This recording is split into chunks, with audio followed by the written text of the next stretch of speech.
Alhamdulillahilladzi hadana bi abdihil muhtari man da'ana ilaihi bi idznilladzi wa qad nadana labbaika ya man dallana wa hadana. Wassalatu wassalamu ala asyrafil anbiya'i wal mursalin sayyidina wa habibina Muhammadin wa ala alihi wa sahbihi amma ba'd. Pertama-tama marilah kita panjatkan puja dan puji syukur kita kehadirat Allah Subhanahu wa taala yang telah memberikan kita beribu-ribu nikmat hingga kita bisa bertemu, bisa berkumpul di dalam majelis yang barokah ini. Allahumma. Yang kedua, tidak lupa sholawat serta salam kita haturkan kepada junjungan kita Nabi Agung, Nabi besar Nabi Muhammad sallallahu alaihi wasallam yang kita nanti-nantikan syafaat beliau di dunia dan di akhirat nanti. Allahumma. Allahumma. Kemarin ini kita baru libur ya, pas hari Kamis kemarin, betul? Betul nggak? Betul orang? Betul.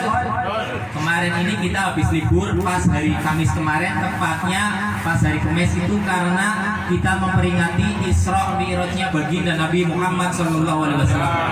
Ngomong-ngomong tentang Isra Mi'raj, panjenengan paham nggak arti Isra Mi'raj? Isra Mi'raj itu artinya apa? Boten. Oke, pada malam hari ini akan saya jelaskan sedikit demi sedikit apa itu Isra Mi'raj. Isra Mi'raj itu adalah perjalanannya Nabi dalam waktu satu malam. Kalau Isra itu dari Mekah menuju ke Palestina, kalau Mi'raj dari Palestina menuju ke langit ketujuh sampai Sidratul Muntaha. Sampai sini jelas? Sampai sini jelas? Dalilnya ada di dalam surat Al-Isra surat ke-17 ayat 1. Allah Subhanahu wa taala berfirman, a'udzubillahi minasyaitonir rajim. Subhanalladzi asra bi amrihi lailan minal masjidil haram ilal masjidil aqsa alladzi barakna haulahu linuriyahu min ayatina innahu was-sami'ul basir. Artinya Maha suci Allah Maha suci Allah yang telah memperjalankan hambanya dalam satu malam dari Masjidil Haram ke Masjidil Aqsa yang telah kami berkahi sekelilingnya supaya kami memperlihatkan tanda-tanda kepuasan kami kepadanya. Innahu was-sami'ul basir, sesungguhnya Allah Maha mengetahui, Sami lagi Maha mendengar, lagi Maha melihat. Jadi kata-kata subhana yang di depan ini subhanalladzi, kalau subhana itu adalah, kalau antum melihat di dalam Al-Quran atau hadis itu kalimat subhanallah atau subhana ini adalah untuk menampik atau menangkis atau menangkal anggapan yang merendahkan derajat Allah Subhanahu wa taala, keagungan Allah Subhanahu wa taala. Kalau antum melihat subhanalladzi, kan nggak mungkin kalau misalkan kita pada zaman Nabi, kalau orang-orang zaman Nabi dulu perjalanan dari Mekah menuju ke Palestina itu jaraknya 1.200 km. Paham? Jaraknya berapa? 1.200 km. Itu dilalui Nabi bolak-balik cuma dalam waktu satu malam tok. Paham? Kalau antum di sini pernah nggak dari perjalanan dari sini sampai ke Jakarta? Pernah? Pernah orang? Pernah. Sing burung tahu berarti kurang piknik. Betul? Betul. Kalau perjalanan dari sini ke Jakarta itu kurang lebih 300 km. Berapa? 300 km. Kalau naik mobil itu butuh waktu 5 jam. Kalau bolak-balik 10 jam. Bolak-balik berarti 600 km. Artinya kalau dari Mekah menuju ke Palestina, dari Masjidil Haram ke Masjidil Aqsa 1.200 km, berarti sama aja bolak-balik sini Jakarta 2 kali. Artinya jarak yang ditempuh kalau naik mobil kurang lebih 1 hari alias 20 jam. Iya, kalau naik mobil pada zaman Nabi nggak ada yang namanya mobil. Adanya mung onta sama kuda, sama jaran sama keledai. Jadi kalau secara logika itu dalam waktu satu malam itu nggak mungkin. Apalagi perjalanan kalau naik onta itu paling banter 30 km per jam. Artinya 3 kali lipatnya. Kalau dihitung perjalanannya Nabi dari Mekah menuju ke Palestina itu kurang lebih kalau bolak-balik itu dibutuhkan waktu sekitar 1 bulan. Paham ya? Paham? Makanya orang-orang pada zaman Nabi Shallallahu Alaihi Wasallam banyak yang nggak percaya tentang Isra Mi'rajnya baginda Nabi Muhammad Shallallahu Alaihi Wasallam. Karena nggak mungkin bisa diselesaikan dalam waktu 1 malam. Makanya kalimat subhana ini adalah untuk menampik atau menangkal anggapan yang merendahkan keagungan Allah yang maha besar. Sampai sini jelas? Jelas? Seperti halnya tercantum di dalam surat Al-Baqarah surat kedua ayat ke-116. Allah Subhanahu wa taala berfirman, A'udzubillahi minasyaitonirrajim, wa qalu takhadallahu waladan subhanah. Artinya, dan mereka orang-orang kafir mengatakan Allah itu memiliki anak. Subhanah, maha suci Allah dari apa yang mereka katakan. Jadi kalau antum melihat kata-kata subhanah ini adalah untuk menampik atau menangkal atau menolak anggapan yang merendahkan keagungan Allah yang maha besar. Itu kalimat subhanah. Yang kedua, kata-kata insya Allah. Jadi ini ada beberapa kalimat yang kalau antum pakai ya itu harus ditempatkan di tempatnya masing-masing. Sampai sini jelas? Sampai sini jelas? Kalau subhanallah kayak tadi. Kalau masya Allah ketika kita melihat sesuatu yang takjub itu kalimat masya Allah. Yang ketiga kalimat insya Allah. Kalau insya Allah itu ketika kita berjanji. Paham? Yang keempat kalimat naudzubillah. Kalau naudzubillah itu dipakai ketika kita melihat satu kejelekan atau satu keburukan yang kita itu nggak mau kalau keburukan itu sampai terjadi sama kita. Itu kita mengucapkan naudzubillah. Jadi jangan dibolak-balik loh ya. Ketika kita melihat kejelekan kita ngomongnya subhanallah. Balik ya. Ketika kita janji sama orang masya Allah. Salah. Ketika kita janji insya Allah. Ketika kita melihat satu keajaiban masya Allah. Ketika kita melihat satu keburukan yang nggak mau sampai terjadi sama kita Allahumma amin. Allahumma amin. Sampai sini jelas ya? Jelas. Nah, kalimat kata subhanalladzi asra bi abdihi lailam itu untuk menampik anggapan orang-orang yang ketika turun ayat ini orang-orang itu pada nggak percaya. Karena ketika Allah mengatakan kun fayakun maka terjadilah. Sampai sini paham ya? Paham? Lah perjalanannya Nabi dari Mekah menuju ke Palestina itu dibutuhkan waktu cuma 1 malam. Bolak-balik dari Mekah menuju ke Palestina, dari Palestina menuju ke langit ke-7 sampai ke Sidratul Muntaha. Adapun yang digunakan Nabi Shallallahu Alaihi Wasallam itu adalah buraq. Buraq ini dari kata barkun itu artinya kilat. Jadi ini gambaran karena buraq ini secepat kilat. Kalau kata Nabi Shallallahu Alaihi Wasallam, buraq ini wujudnya ini lebih kecil daripada kuda, warnanya putih, lebih besar daripada keledai. Sekali melangkah itu sejauh mata memandang. Saking cepatnya. Jadi ibaratkan itu kalau kita bilang itu secepat kilat. Kalau antum nggak ngerti secepat kilat, itu kayak senter sekali di. Nah, kecepatannya seperti itu. Itu namanya secepat kilat. Allahumma. Lah Nabi Shallallahu Alaihi Wasallam menggunakan buraq dari Mekah menuju ke Palestina. Setelah nyampe di Palestina, sampai di Masjidil Aqsa, ditemani oleh malaikat Jibril. Rasulullah Shallallahu Alaihi Wasallam sholat 2 rakaat. Kemudian setelah sholat 2 rakaat, malaikat Jibril datang kepada Nabi, kemudian memberikan 2 minuman, 1 minuman susu, satunya minuman arak. Kemudian Nabi Shallallahu Alaihi Wasallam disuruh memilih antara 2 minuman ini. Kemudian Nabi mengambil susu. Kemudian kata malaikat Jibril, sesungguhnya engkau telah memilih fitrah. Allahumma. Kemudian setelah itu Rasulullah Shallallahu Alaihi Wasallam terbang ke langit. Langit yang pertama itu adalah langit ya ditemani oleh malaikat Jibril. Naik ke langit pertama, di situ ada pintunya. Kemudian sama malaikat Jibril diketok pintunya, ibarat diketok. Kemudian penjaga pintu langit pertama menanyakan, siapa kamu? Aku Jibril. Siapa yang bersamamu? Yang bersamaku Muhammad Sallallahu Alaihi Wasallam. Apakah dia telah diutus? Jawab Jibril, iya, dia telah diutus. Kemudian terbukalah ini langit pertama. Di langit pertama Nabi Shallallahu Alaihi Wasallam bertemu dengan Nabi Adam. Setelah Nabi Adam menyambut, mendoakan, kemudian terbang lagi ke langit kedua.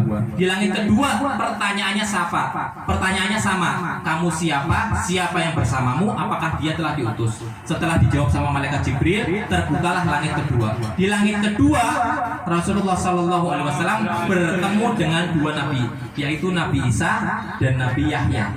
Kemudian keduanya mendoakan Nabi dan menyambut Nabi. Kemudian terbang lagi di langit yang ketiga. Pertanyaannya sama. Kamu siapa? Siapa yang bersamamu? Apakah dia telah diutus? Di langit ketiga setelah itu terbuka. Di langit yang ketiga Nabi Shallallahu Alaihi Wasallam bertemu dengan Nabi Yusuf. Nabi siapa?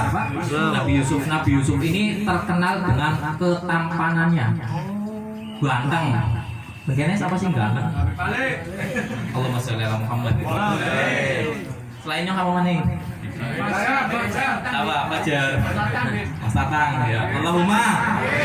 Kemudian Nabi Yusuf alaihissalam menyambut Nabi dan mendoakan Nabi. Kemudian di langit yang keempat terbang lagi sampai langit keempat.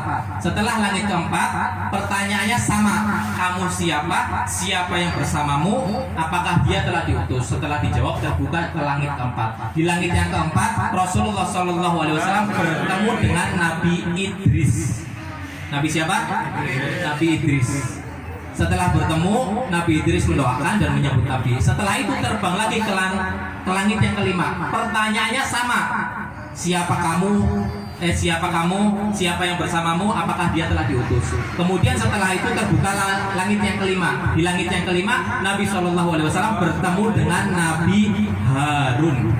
Nabi Harun mendoakan dan menyambut Nabi. Kemudian terbang lagi sampai ke langit ke-6. Di langit yang ke-6 Rasulullah Shallallahu Alaihi Wasallam bertemu dengan Nabi Musa. Nabi siapa?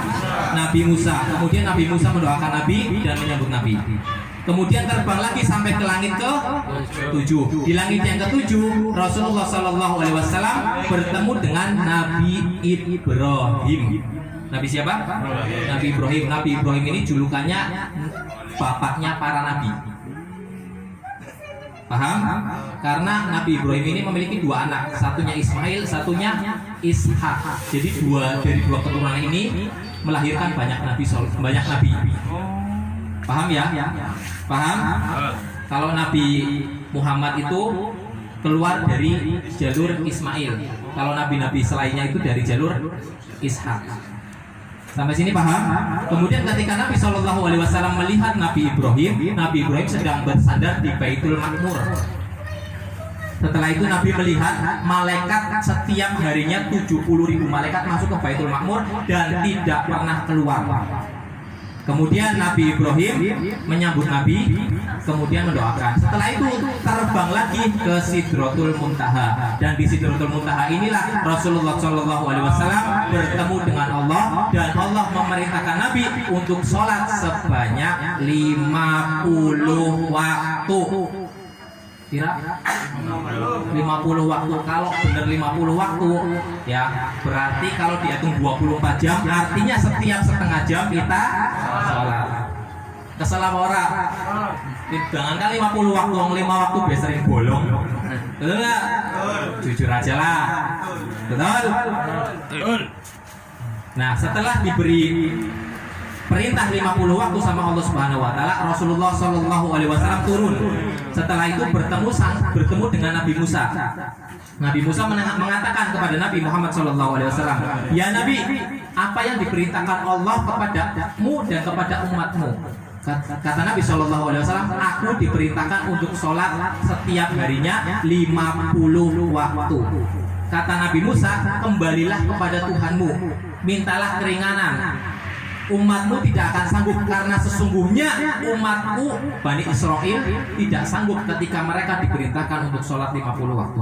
Akhirnya Nabi Muhammad SAW kembali kepada Allah minta keringanan.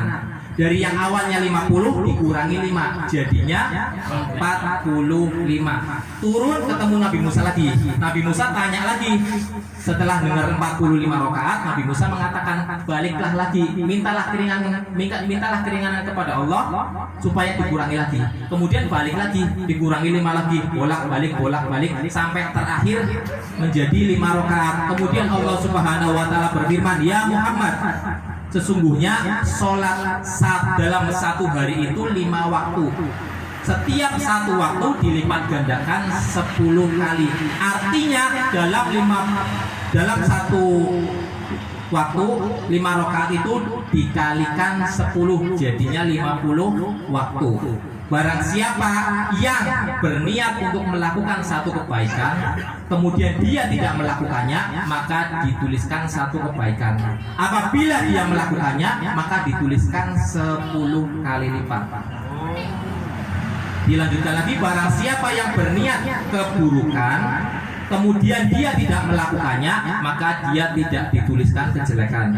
Apabila dia melakukannya, maka dituliskan 1. Itu keunggulan dari umatnya baginda Nabi Muhammad SAW.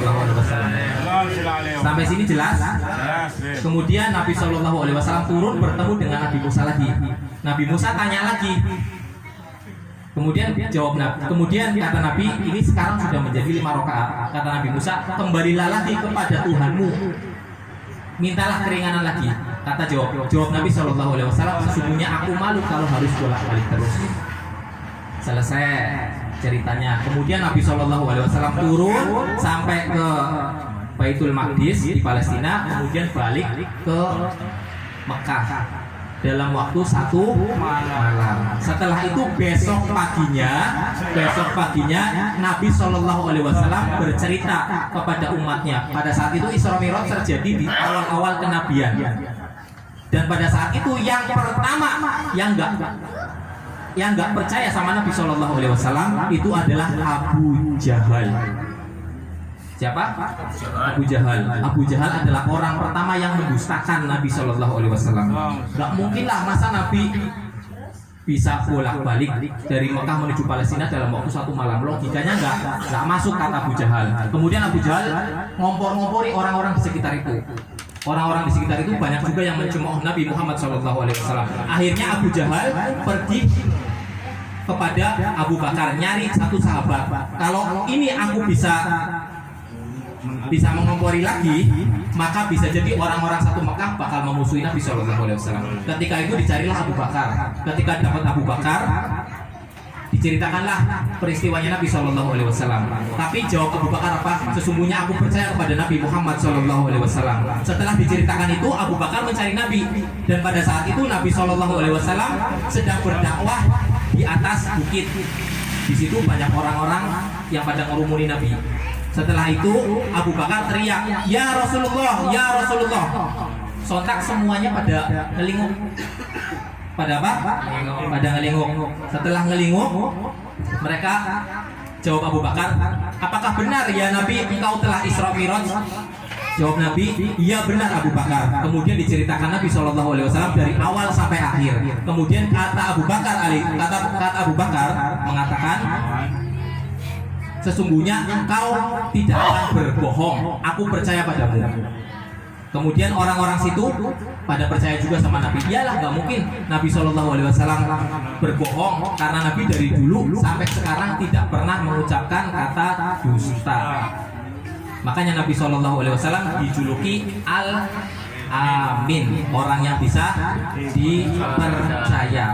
Kemudian setelah diceritakannya itu, orang-orang kaum situ pada nggak percaya lagi. Mereka menanyakan lagi, masih meragukan. "Ya Rasulullah, apa saja yang terjadi di Palestina?" Nah, Nabi itu disuruh menceritakan apa aja yang ada di Palestina. Kan Nabi nggak pernah sama sekali pergi ke Palestina. Sedangkan orang-orang situ banyak yang kafilah-kafilahnya itu bolak-balik. Ibaratkan kalau di sekarang ini berdagang import sama ekspor. Paham? Impor sama ekspor. Kemudian Nabi SAW disuruh menceritakan keadaan di Palestina, termasuk jalannya seperti apa, rumahnya itu bagaimana, tokonya bagaimana, pasar-pasarnya di mana aja, kemudian pilar-pilar Masjidil Aqsa itu seperti apa. Setelah diceritakan oleh Nabi SAW, semuanya benar. Allahumma. Kemudian Nabi SAW menceritakan lagi. Ini yang paling penting lagi, yang paling baik di dalam cerita ini. Kata Nabi SAW, sewaktu aku pulang dari Palestina menuju ke Mekah, aku melihat satu kafilah, satu kelompok. Kelompok itu jumlahnya sekian orang, ontanya ada sekian, yang naik di atas onta siapa aja, yang berjalan siapa aja. Kemudian onta yang paling depan warnanya putih, ada kain merah yang menggelantung di onta itu. Kata Nabi, kemudian mereka ini sedang kehilangan ontanya satu. Nabi SAW mengatakan dari atas, wahai kafilah, sesungguhnya onta kalian ada di lembahnya si fulan. Kata Nabi. Kemudian mereka mencari, akhirnya ketemu. Setelah itu kata Nabi SAW, nanti kafilahnya akan datang sampai Mekah sekitar 2 hari lagi. Setelah itu ditungguin dong sama orang-orang Mekah. Sama orang-orang Mekah ditungguin sampai 2 hari, kemudian datanglah kafilah tersebut. Dan semuanya apa yang diceritakan oleh Nabi semuanya benar. Dari mulai ontanya jumlahnya berapa, siapa aja orang yang naik onta, siapa aja orang yang jalan kaki. Onta paling pertama yang warna putih dan ada kain merah yang menggelantung di lehernya. Kemudian mereka kafilah itu mengatakan, waktu itu kita itu kehilangan onta, tapi ternyata ada yang memberitahu, nggak tahu suara dari mana. Hei kafilah, sesungguhnya onta kalian itu ada di lembahnya si fulan. Setelah kita cari ternyata benar. Allahumma. Semoga yang sedikit ini bisa bermanfaat bagi panjenengan semuanya, khususnya bagi saya sendiri. Apabila ada kata-kata yang tidak berkenan atau kata-kata saya menyakiti hati Bapak Ibu semuanya, saya mohon maaf yang sebesar-besarnya. Wassalamualaikum warahmatullahi wabarakatuh.